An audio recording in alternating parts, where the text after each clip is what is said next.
some with terrible, hungry smiles.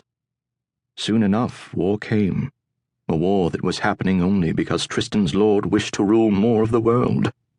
Tristan had sworn an oath, and that meant he would not leave no matter how unhappy he became, for he had been raised to keep his word, especially when those words were sacred oaths. His lord led an attack through a nearby land, fighting all the way. Instead of monsters, Tristan found himself in the thick of battles against other men with whom he had no quarrel. He tried to be merciful whenever he could, but people died on his sword. Perfectly decent people who did not deserve it. Sometimes he would lie awake at night, and a little voice in him would ask if it would be better if it was he who died. At last, they laid siege to one of their enemies' great castles. Tristan's lord thought he could win if he struck fast and hard. So on a hot night in summer, some of the men were ordered to throw ladders up the sides of the walls and try to take the castle by storm. They scaled the gatehouse and let down the drawbridge under a rain of arrows. Thinking victory was his for the taking, Tristan's lord charged in, leading Tristan and the other knights far ahead of the foot soldiers. He made an awful mistake, for the enemy within the castle was much stronger than he had guessed. They sprang in a mass from every tower, trapping the knights in the courtyard below. Tristan tried to protect his lord, throwing himself in front of every enemy who came near, but it was no use. An arrow struck the lord in the neck, and he fell off his horse, dead. The attack had failed. The courtyard was strewn with the dead and the dying. Tristan lowered his sword and stared about him like a man in a dream, and it was only Juniper, weaving this way and that through the fray, who saved both himself and his rider. Tristan let his sword fall with a clatter to the stones, and then his shield. He grasped the reins and rode from that courtyard through a hail of arrows, past his own army and into the night. He was never seen in that country again.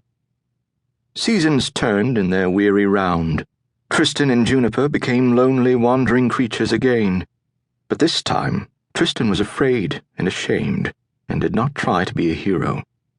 Juniper's saddle was sold for food, and so was Tristan's ring that was given him by his mother, and still they had hardly enough to eat. For many months they roamed, a ragged young man with his big shaggy horse, until they came into the north in the middle of a winter just like this one. In that winter, in a place not far from here, there was a little village in terrible trouble. It stood at the very edge of the kingdom, far out and alone on a road so old that no one knew who had built it. Tristan rode Juniper into the village just as it was getting dark.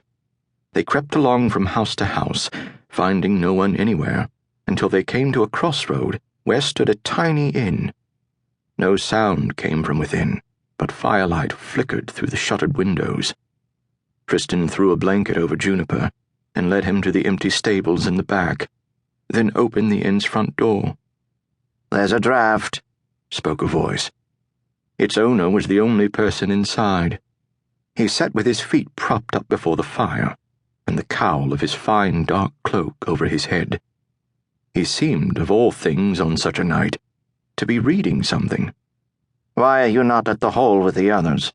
The cloaked figure spoke without turning. "Please." Tristan stepped in and shut the door. "I am just a traveler. I do not know where I am supposed to be. It is very cold outside." The other man turned to look at him. "You, friend, must be the most luckless traveler in all the world." Tristan came closer to the light and warmth of the fire. He could see that the other man took him for a beggar or a runaway slave. He certainly looked it. His tattered old tunic had been made for a much shorter man, and he had sold his shoes months before. His feet were bound with rags, and in his long wandering grief, his beard had grown tangled and his eyes sunken. The other man bent to throw a log on the fire.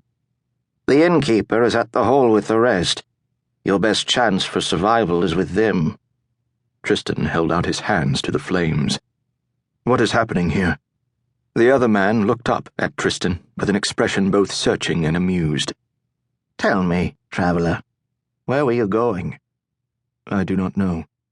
I was following the road." "You could not follow